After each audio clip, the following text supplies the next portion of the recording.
Okay, so this recording is meant to evaluate your submissions on programming. There will be five sections according to the following order. I will talk first about the list of spaces, then the proximity matrix, bubble diagram, site analysis, and the form concept. In principle, this is how your submission should have been ordered. So you start out with a list of spaces and then you analyze the proximity, and then from that you derive a bubble diagram, and then you further analyze it with the site context, and finally um, apply whatever constraints you see or opportunities you see from those analyses to your form. The way that I will be presenting this is to go over each of your work in terms of this outline.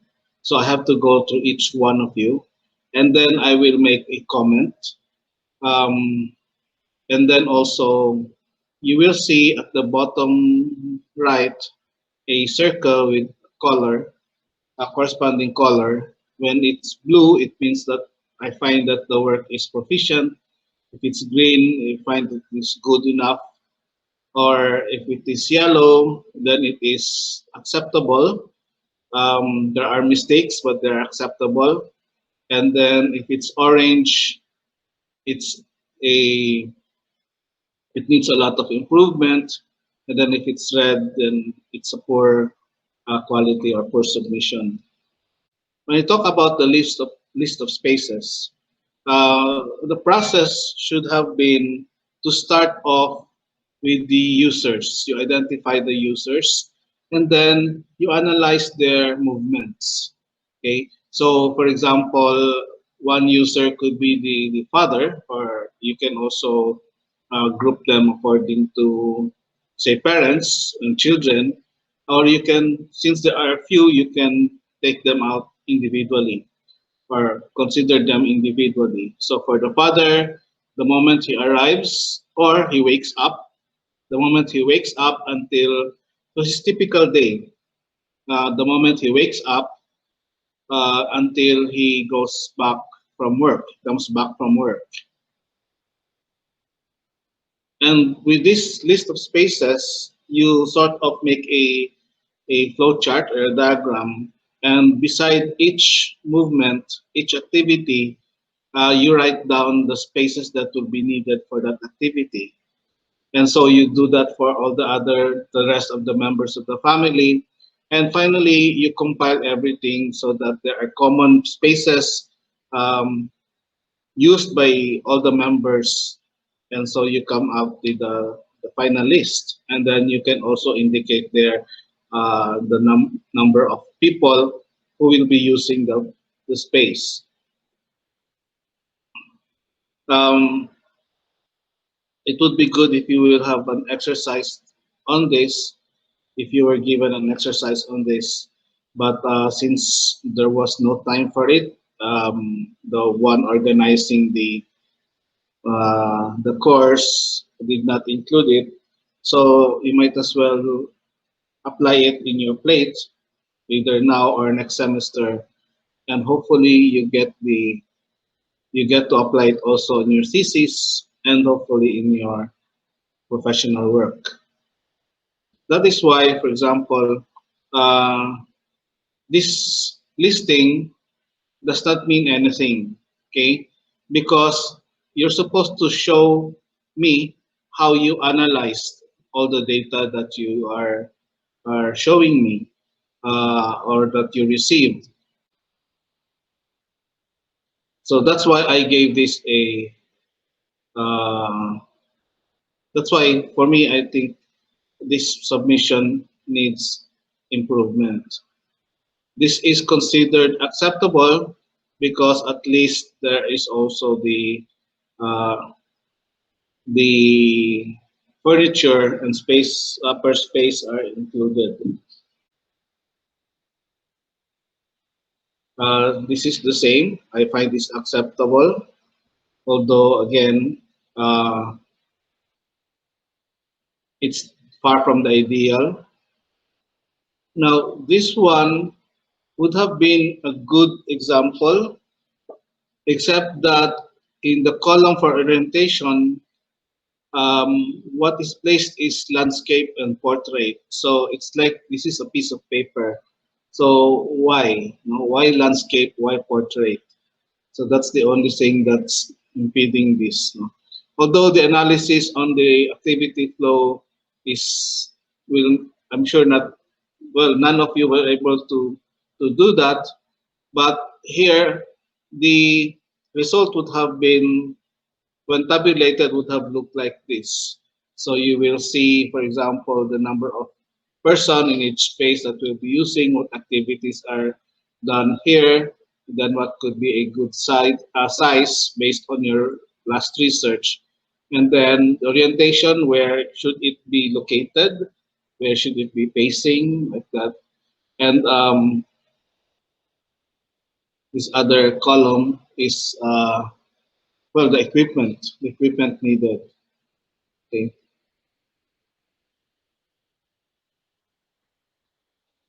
Now, this is considered proficient because at least here, unlike the previous one, in orientation, it is specified where it should be located in the site, say in the northwest side or facing south, etc. So this is just a listing with furniture, so I find it acceptable, the same.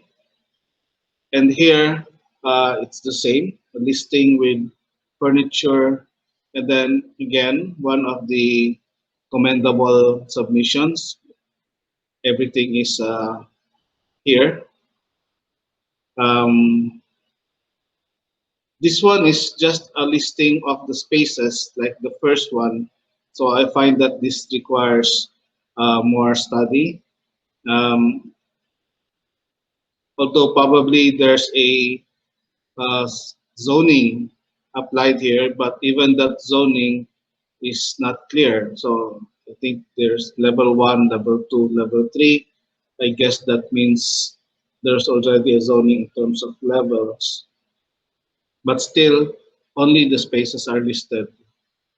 So here again, like the first, like the previous ones, the orientation is either portrait or landscape. Again, this is not acceptable because this is not a paper. So why do you use portrait or landscape? Well, spaces with furniture, they're acceptable. Okay, they're acceptable. And here, there's nothing to evaluate, no submission. And here's another good submission. Then again, a list of furniture, although this time with dimensions, but still a list of furniture. A list of furniture and the same list of furniture, although I must say that the format is very attractive. Now, proximity matrix. For me, I find this as the best example for proximity matrix, simply because there are only three, preferred or required or preferred, which is not necessary, and then not preferred, so it should be avoided. And then the color, the choice of color is also very good because at a glance you can easily see what is more um, at a glance, you can easily see what is required and then what is preferred and what is not preferred. Okay, so it comes out very neat and it's easier to see. For example, here that the carport and the foyer, okay, they should be together. So just look for the darker blues and then that's the dark blues and then that's it. No? When you make a bubble diagram, it helps a lot. Here, the intention was to color code the list of spaces so that they correspond with the bubble diagram later on. But then the symbols make it a bit difficult to distinguish at a glance what how the relationship are within the spaces. And then, well, there are four categories, and unfortunately, I don't really understand why there should be four. Because in this case, for example, far and very far, um, they can simply be far or not connected.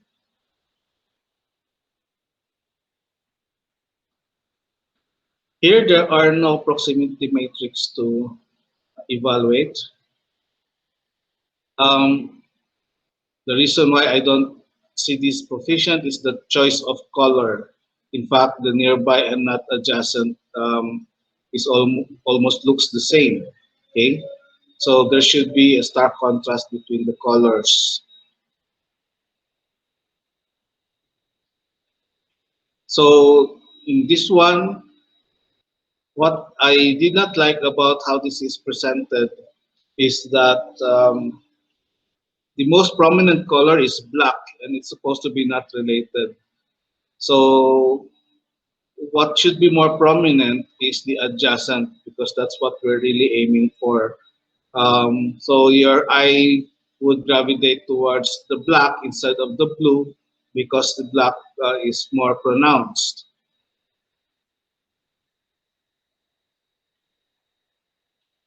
Here, well, the choice of symbols is a bit difficult to um, it's not very easy on the eyes. Okay, it's a bit difficult. Um, he could have if it's undesired. There's even a wrong spelling here. If it's not desired, you can just leave it blank. Okay, to make it neat. Here the colors are okay, although yellow is not uh, it's not a dark color, but it comes out because of the choice of the other two colors, so it's easier to see. And what I also like here is he also already categorized the spaces according to intimate, social, personal, and public. So there's another category beside it. Here again, a problem of the choice of colors because especially that the black again is more prominent and it's the least important. Here it's like there's no contrast at all, so it's very difficult to look for the important data. Here at least again, since there are only three choices: direct adjacency, indirect adjacency, and distant or remote. Therefore, it is easier to look for the uh, proper relationship of each space. So here the problem is that there is very little contrast. So again, the presentation is not very easy on the eyes. Um, Here at least the choice of colors is okay. So if you notice, my comment has been always on the choice of color and whether it is readable enough for the or if it's readable enough. Okay.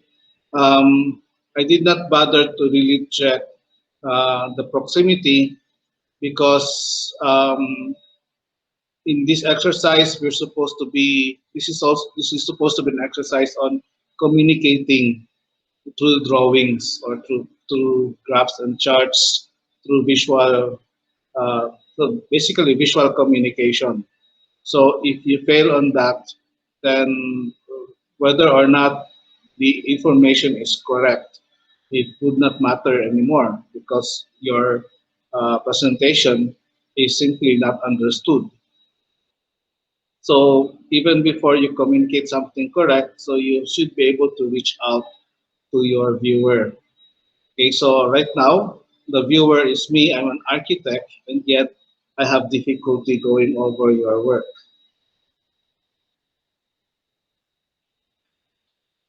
Here, there's nothing to evaluate. There was no submission. Um, my problem with this again is the color assigned for not adjacent is more pronounced than the one adjacent, which is more important. Here is another way of presenting the matrix where you have a where you have the spaces, you list them where you list the spaces twice along an X and Y or along a row and column heading. Unfortunately, in this case, it was a bit confusing because the numbers with the name was difficult to distinguish. At first, I thought that there was no number, um, and so I was wondering what the numbers are meant for. And then later on, I realized, okay, there's a number beside the word, and the way it's written actually makes this. There should have been a space before the number and the letters to make it more readable. This could have worked. However, again, there is almost no contrast here. It's very difficult to look for the blues and the grays and the whites. Then there's even supposed to be a black.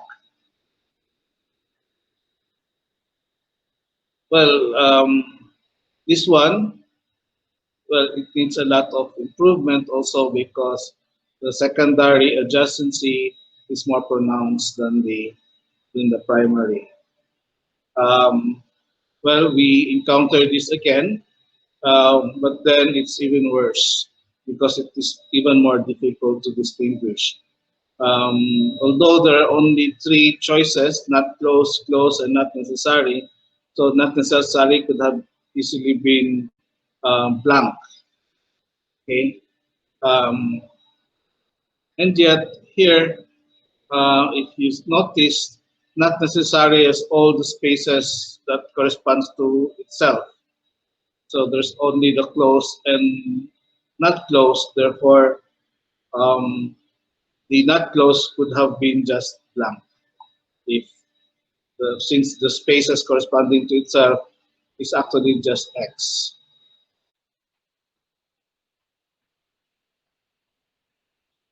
Okay, again, another example where the the most prominent color is not the most important information, and then otherwise this would have been a good presentation. Now we go into the bubble diagrams. Um, this one is really difficult to understand.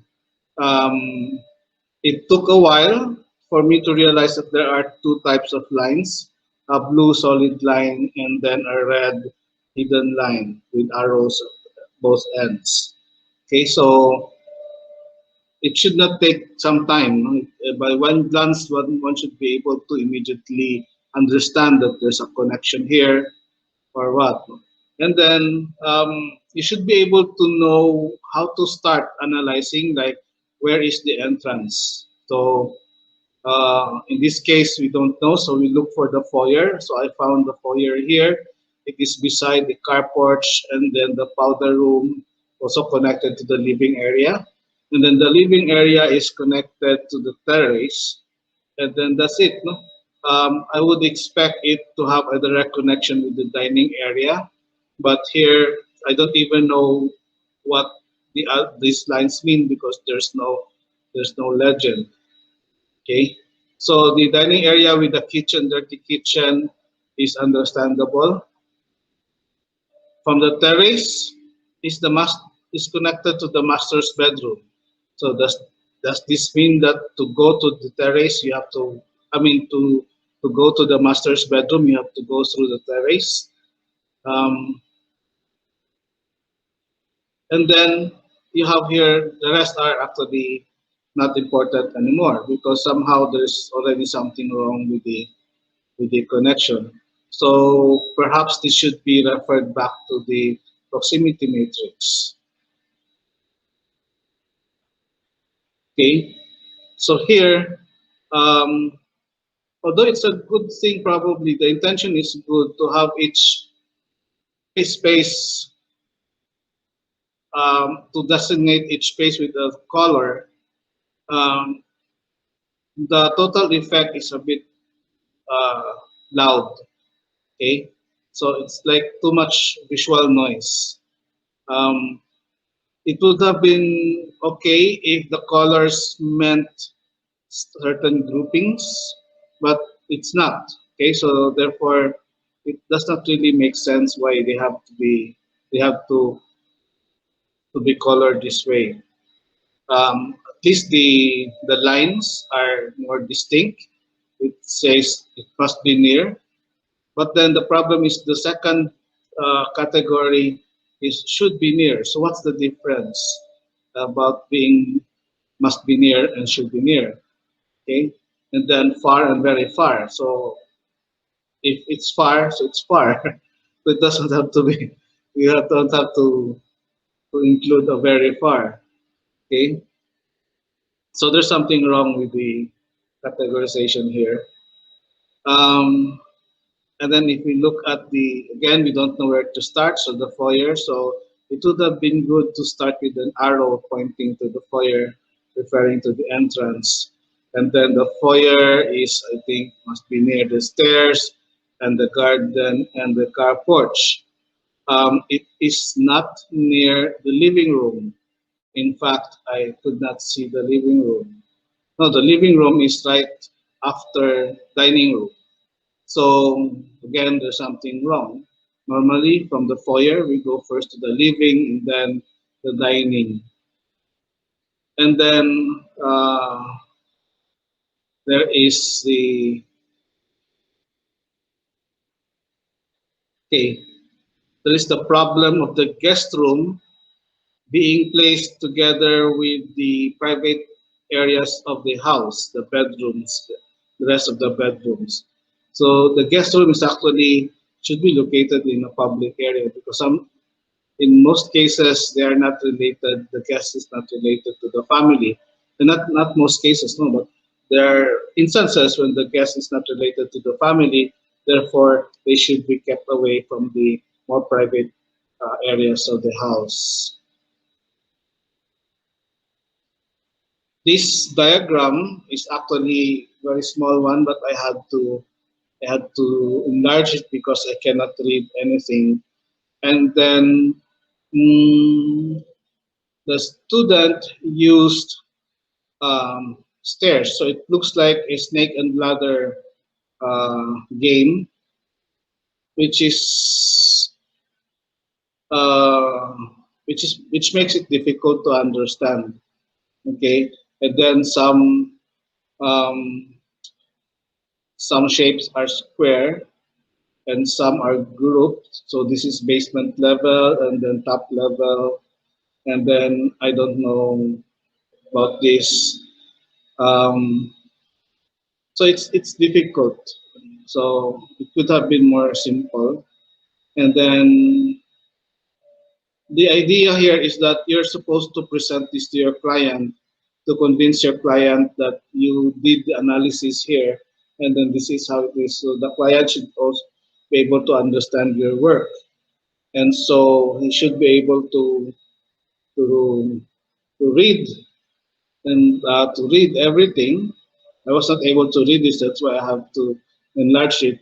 And also you have to avoid mistakes like spelling mistakes, and then you have to write it more legibly. So this is the bubble diagram which is divided into two because of the first floor and second floor. The connection is obviously the stairs here. My only problem with this, so there's the adjacent and then the nearby, and there should have been a starker contrast between, the line weights because sometimes it does not feel like, they're different. But anyway, my problem in this again is that the guest bedroom is placed among the private areas of the house. And then another problem is that the laundry area is in the second floor or in this floor. Um, and then which should be near the maid's quarter maybe, or which also be made nearer the informal kitchen, which is the service area. And yet the maid's quarter is also among the spaces here together with the bedrooms in the master bedroom. So this is the proximity matrix. If we review them, so there's obviously some mistake. So in this case, only one line was used. Probably, so it's a black and white thing that if there's a line, they should be near. Otherwise, they should not be near.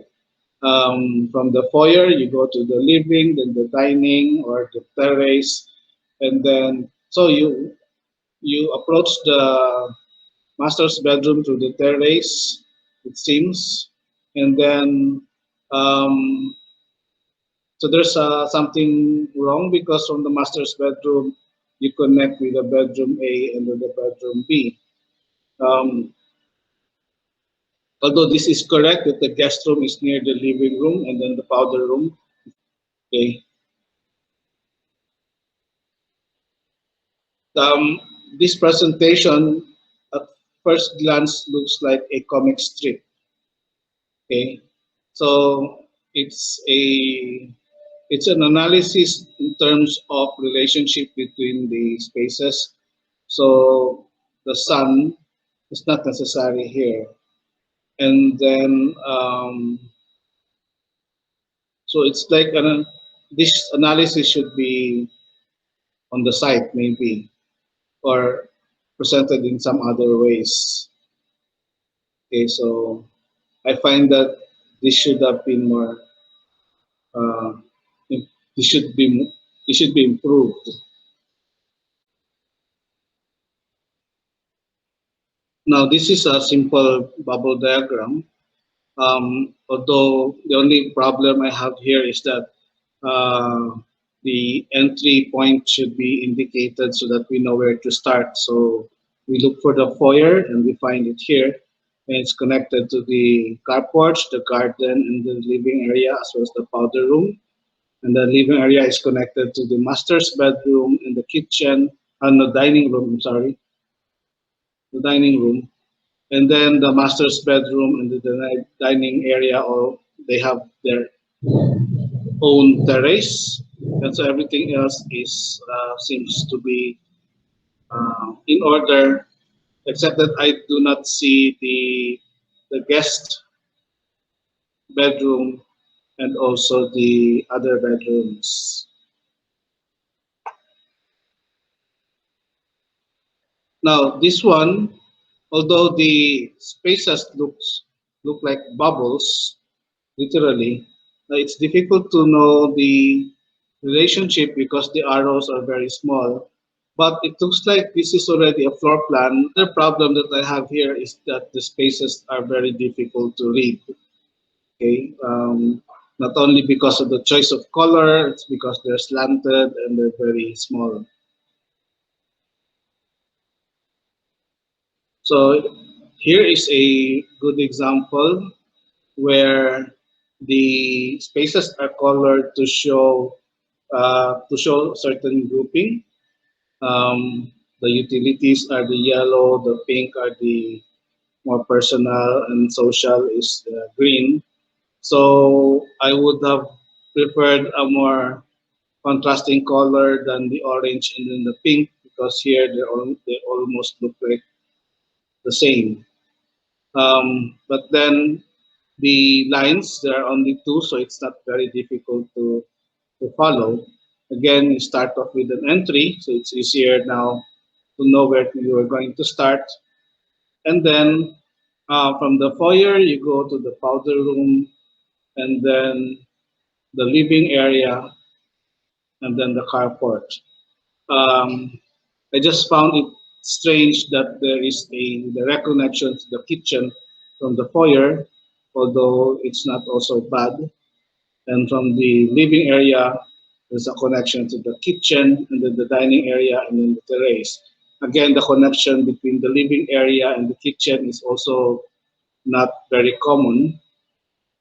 And so we go to the stairs. So the connection to the stairs, the direct connection is not clear. So this is an indirect connection to the stairs where you are connected now to all the uh, other bedrooms.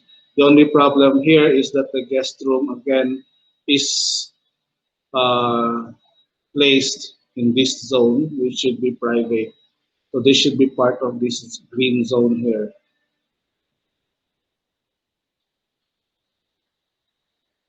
And here, it's easier also to look at the relationship based on the arrows because they are very different. We start off with the foyer, which is I don't. It's here. Okay. So there's this type of wavy arrow, which I don't understand. It could be indirect convenience still. And then the foyer is connected to the carports and then direct to the stairs before they are even connected to the living room. So it's I guess the foyer and the stairs hallways are one, or well, they're connected. But there should have been a direct relationship between foyer and living room. Okay, so in fact, again, there should be a direct relationship between the living room and the dining room, just as there is a direct connection here between dining room and kitchen. So there's a problem in terms of relationship here.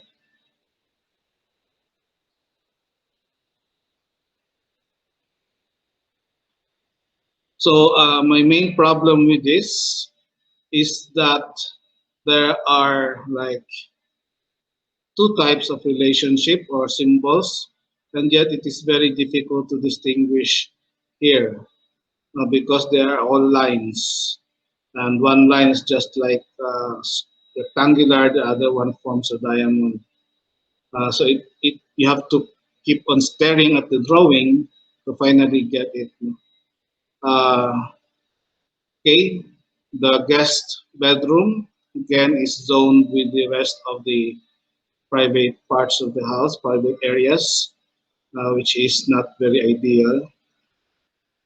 And here, although the main entrance is indicated, um, we don't really see a foyer, and then we don't really see from the main entrance where you go first, because this looks like it's pointing to the dining area and then the living.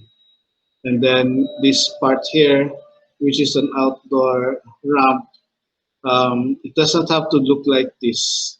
It can still look like a circle.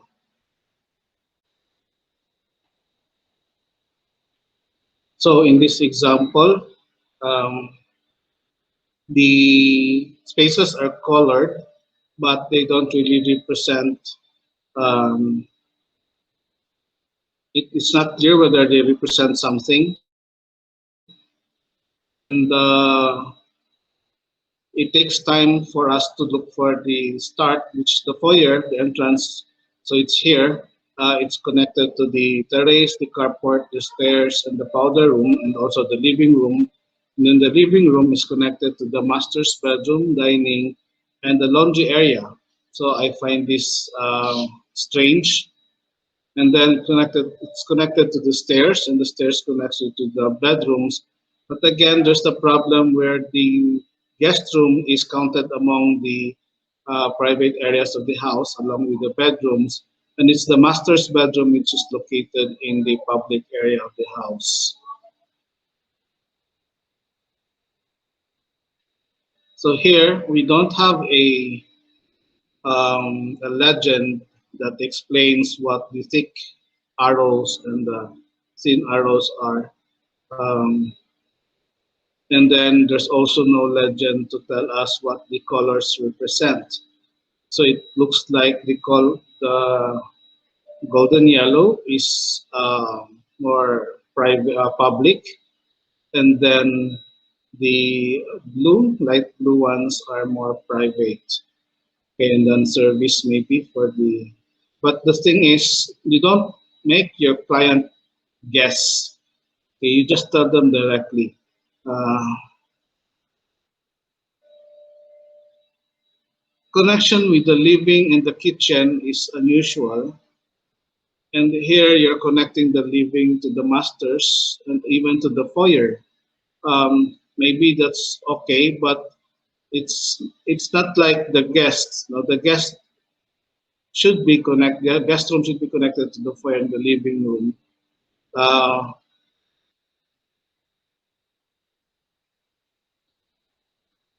and then in the second floor you have the the bedrooms, the other bedrooms in the family area.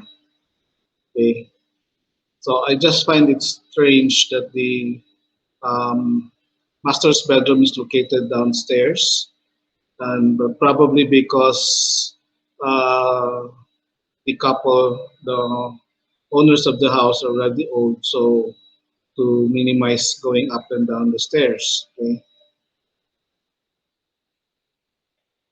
There's nothing here to analyze. This one is organized according to um, is color coded according to zones, which makes it easier for us to understand. And so the only thing is that there's no legend to indicate what the arrows mean, although there's a note here that says that the red arrows are for exterior vertical access. So this must be stairs outside or ramps outside of the house. So going in from the foyer is connected to the powder room, the carport, and then it's also connected to the living area and also the dining area, which is not entirely necessary, but it's also a good option. And and then everything else is okay. The stairs or the access, vertical access outside, connects the beach area to the living area, the terrace, and the dining room, and in front it connects the car porch to the dirty kitchen and the living area. So I think this is a good bubble diagram. Mm. In this bubble diagram, the problem is that there's a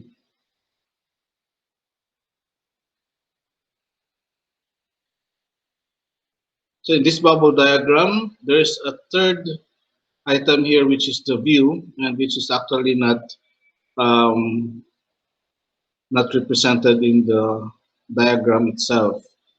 So although there are only two types of relationship, direct access and indirect, uh, actually the indirect is not needed because you just need to remove the arrows or just don't put any arrows, and that already indicates that there's no direct access.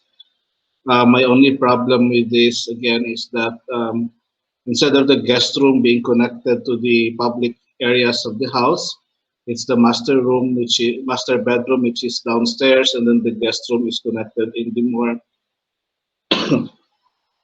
private areas of the house.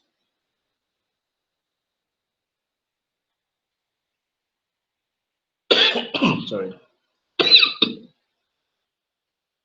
Now, the problem with this bubble diagram is simply that it cannot be read. No, the labels cannot be read. And then there is no indication what the sizes of the circle means or what the colors mean. Um, that's why I think that this requires a lot of this needs a lot of improvement.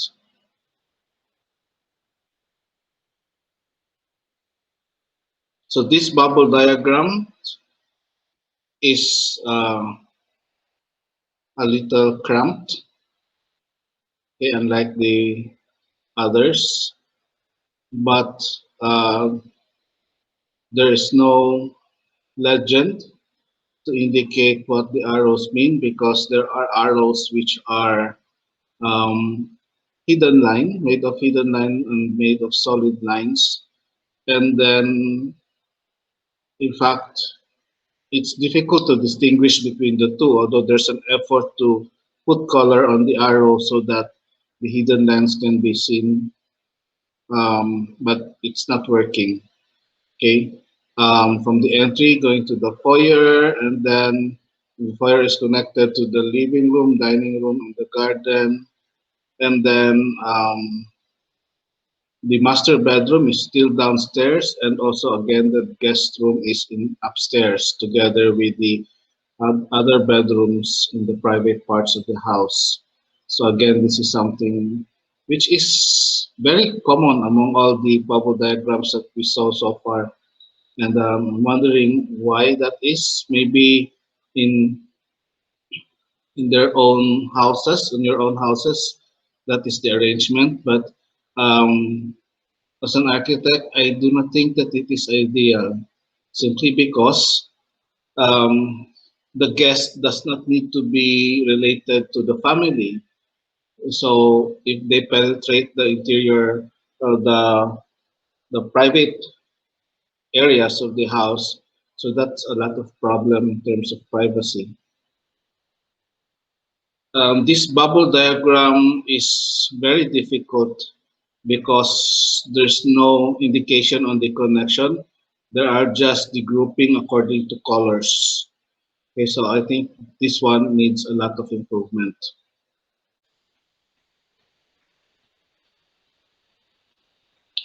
So I gave the lecture on site analysis, and I realized that most of you either did not understand what I was lecturing, or maybe you were not listening at all.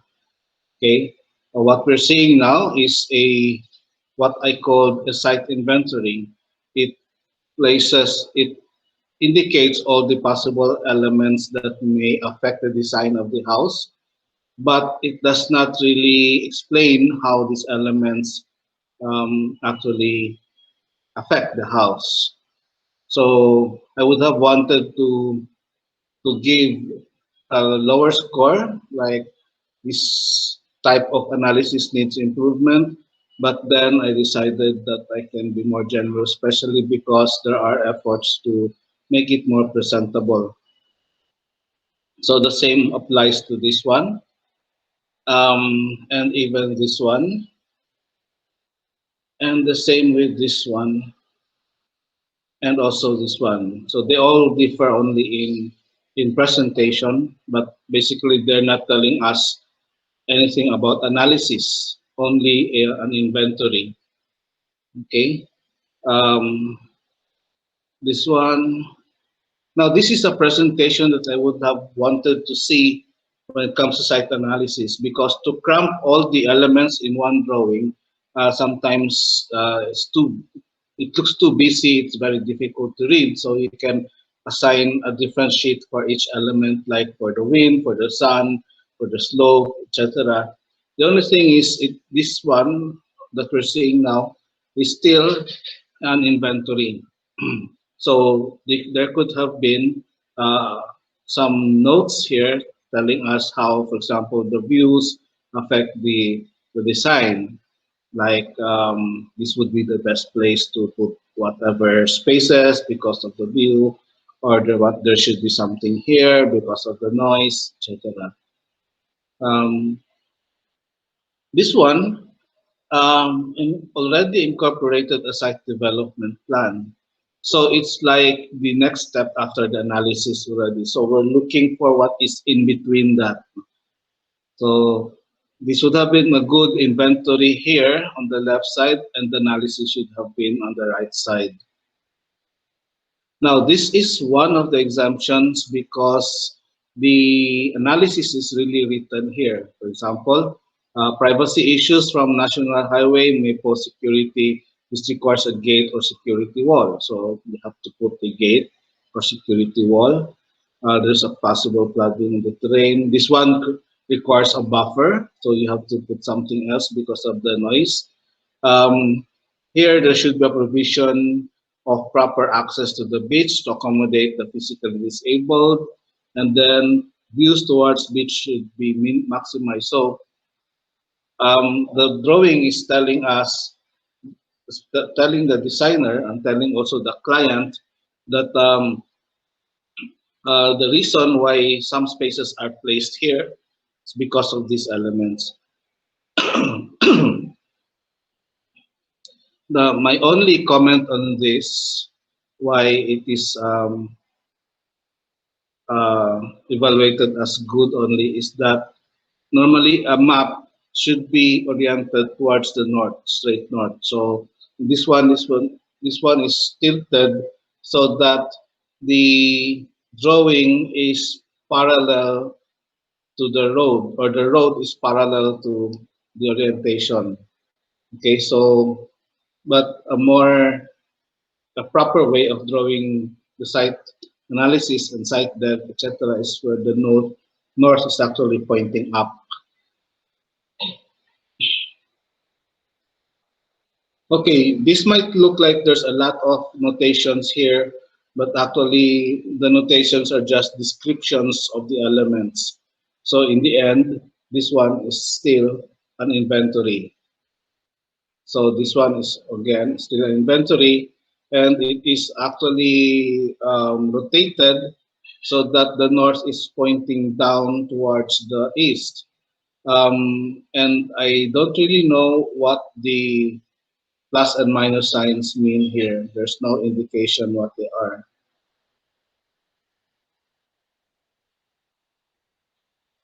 This is another inventory,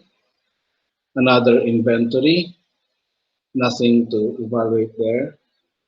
Another inventory, and an inventory, and an inventory. Again, not the north, not pointing upwards, and also another inventory. So more inventories. So that means that only one person got it right. Now, onto the form concepts. So this one shows a series of drawings, but I think it's instead of the massing, it's more of the area, although it does not reflect in the perspective. Um, we cannot really visualize the massing more. Here there is a massing, but if we follow the numbers, we actually don't know the reason why this takes this shape. Okay,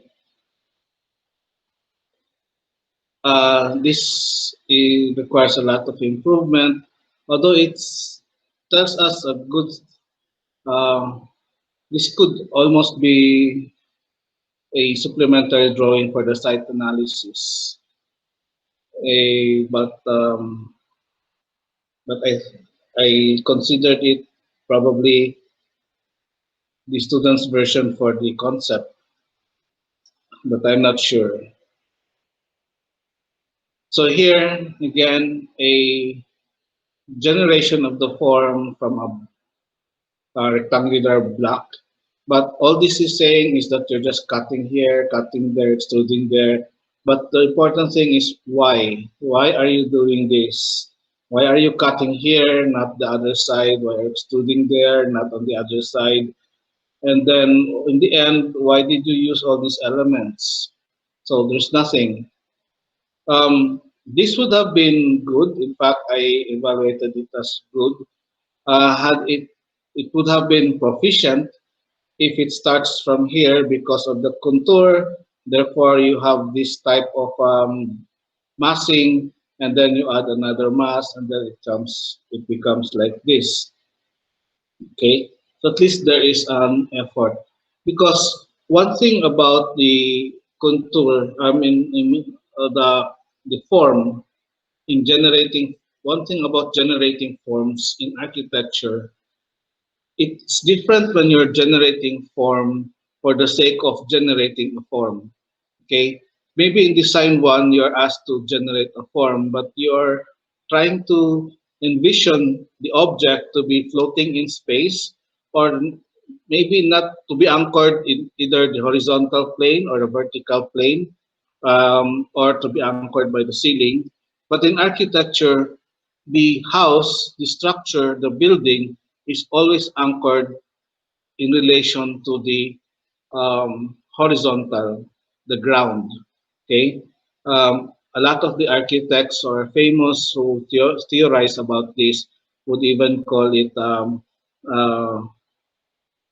tectonic, no?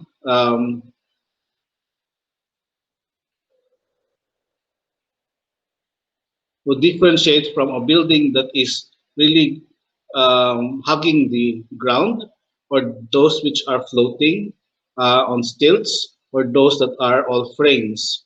And then there are also massing forms which are below ground. So these are the ways that you um, try to analyze the form. It has to be analyzed together with the horizontal plane or the ground, because the ground is not always horizontal, as is the case of our design problem here. The ground is sloping. That's why the sloping ground should be part of the analysis of the form. So you cannot just generate a form. It's as if it's just floating on the air, and then once you generate it, then you place it on the site. So here, for example, we have the site, but the site, uh, there doesn't seem to be any uh, regard for the contour of the site. In fact, here, the instead of instead of making use of the contour, um, the student makes a flat surface, and then from the flat surface generated this. So it's as if we don't have a contour site. No? Um, this one, the arrangement of bases because of the slopey side is good, but I just don't understand how it started out as two vertical blocks. And then there are manipulations, so I gave it more credit than the others. Um, Initially, I thought that the idea of the maple leaf was okay, but then I realized that the final outcome is something very far from this, and then there's no maple leaf on it. The thing is, if you generate a form by plan only, it's really impossible to appreciate from the ground. No, because the form has to be appreciated while you're standing on the ground. Or maybe you're elevated a little because you're on the second floor, third floor, but definitely not because you're flying on air and looking down at the plan. Okay? So it does not make sense for you to shape the floor plan into anything, because only the birds can appreciate it. This is an example where the form is generated as if it's floating on air. So from a box, it becomes twice. Well, it's at least there's a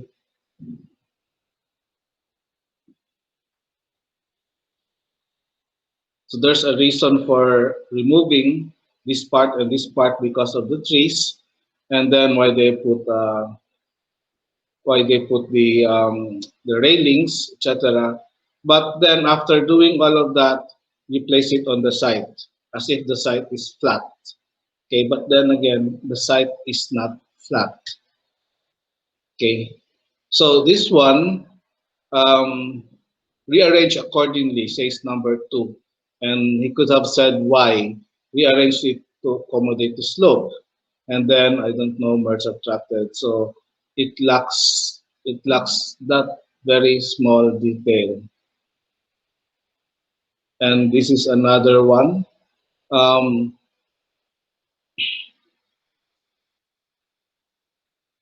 okay, so for this one, the attempt to use the slope comes after generating the form. So he placed it on the site as if it's flat, but since it's going to cantilever here, so that's where he placed the ramps. Okay, but again, although I gave it more credit, it's not the ideal analysis. The same here. So the site is only placed when the form is already generated. So the form has to be generated with the site, especially here. So again, the assumption is the site is flat. It's nothing to evaluate here. Um, Here, there's at least a small explanation as to why the form was generated, but again, uh, here, no, at least he explained that it's going to be a cut and fill, and then it's going to start out with the a flat site here, and then just fill this out. Again, the form being generated. Although the form of the plan was generated from the site because of the constraint of the trees, but it stops there. So this would have been a good presentation, except that we simply cut a flat piece uh, of the property and then generated a house as if the whole site is flat. Um, Here I gave this more credit because there is the there is the consideration of some site elements, although again the contour is not considered. And this is a very authoritative way of presenting a diagram. It's like take it or leave it, no? Just showing the final product, take it or leave it, not knowing how we came up with this and what it actually means. So if I were the client and I saw this, and I would probably ask, okay, so why that? Why an L here? Why this? Why that? Why that? So many questions, and then um, I don't know, since sometimes in the age of technology, you only get to send an email, not really a video of your explanation. So everything has to be there already in the flat sheet of paper or that slide. And here there's nothing. But I still gave it more credit other than instead of this more improvement. But generally, to be truthful, um, nearly all of you in site analysis really needs to improve. So it's bad, very bad. Okay, so what I want you to do now is that I'm going to give an additional assignment. I want you to make a video of yourself presenting your programming, explaining this time instead of the words. You don't need to be there like I am now in front of my screen. You may only present the slides or drawings with your voiceover. It depends on what makes you more comfortable. But I want to hear your ideas because it seems that you were not able to communicate it with the drawing. And to be fair, I have to know so that I can grade your ideas aside from your presentation. Um, okay, so I will be posting the details on Canvas, uh, and I hope that you will give me a good work. Okay, goodbye for now.